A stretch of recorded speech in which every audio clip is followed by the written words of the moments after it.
control panel ya lift cyangwa ascenseur. Rero ifite ibice bigiye bitandukanye ariko turibanda ku bice by'ingenzi kugira ngo bibashe kumvikana. Hari ikarita. Iyi ni ikarita ikaba ari nayo mutima wa lift kuko byose bikorwa hano mu ikarita. Hakagira igice cya control ubasha kuba wamanipiraho ariko ahangaha wabikora manuellement. Hanyuma dufite buto ibasha kuba yajyana lift hasi, dufite buto ibasha kuba yatanga komande kugira ngo igende, tukagira buto ibasha kuba yayizamura, tukagira n'indi buto y'igice cy'ingenzi. Iyi ngiyi ni ituma nko mu gihe uje kuba wadepana hahezemo umuntu muri lift. Iyi ni idufasha cyane kuko urabona iri muri iki gice cy'ibumoso hano, ubanga iri muri normal. Uramutse ushaka rero kuyishyira mu ntuza kugira ngo uyitware manuellement wayigarura hano iburyo. Icyo gihe ubuhinduye ntuza system, ntabwo ikarita iba ikifite agaciro, iba yabaye nkaho ibyibagiwe. Icyo gihe niwo burimo kuyikontorora. Tukagira n'ikindi gice cy'umuriro.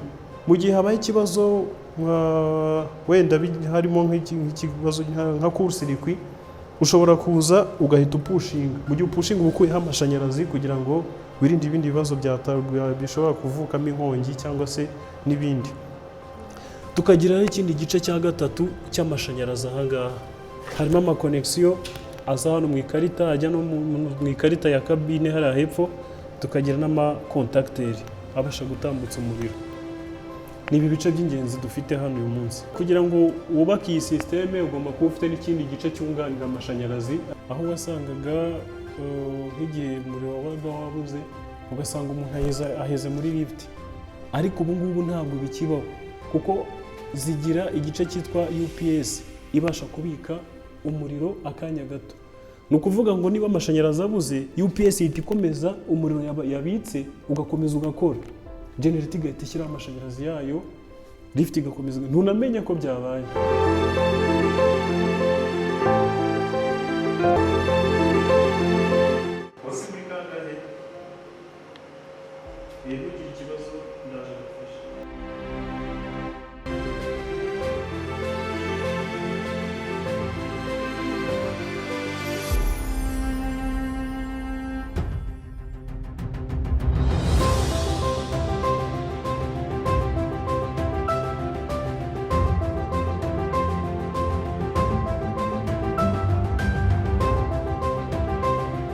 Ubundi muri rusange lift iba igomba gukurikiranwa isaha ku isaha, ariko nibura rimwe mu mezi 3 umuntu akaza akayikora maintenance rusange, ukareba ese moteri irimo amavuta, ese ikarita irakora neza, ukamenya buri kantu kose uko kameze. Ahakeneye lubrification ukayikora, ahakeneye guhanagura ivumbi ukabikora, byose ukareba ko bimeze neza.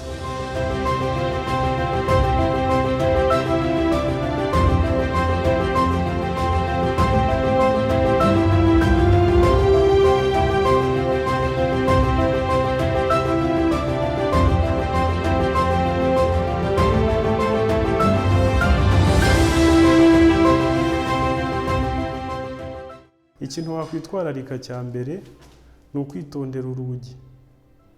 Nka bya bindi twavugaga, ushobora kuza ugasanga niba umuntu yarakuri imbere yinjiyemo, wagasa naho kurusha intambwe, wabona urugi rugiye kwifunga ugatambikamo akaboko.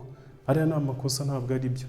Niba ubonye urugi rugiye kwifunga, ongera ukande kuri buto yo gufungura, izongera ifungura urugi. Cyangwa se niba yarapfuye ifite ikibazo, izakomeza ifunga ariko wowe udashyizemo akaboko, utegereze yongere izamuke. Ntabwo ari byiza ko niba ubonye igiye gufunga ubona uko abantu bagusize cyangwa uri murihuta ngo ugiye gutambikamo ikiganza cyangwa akaboko, ntabwo ari byo.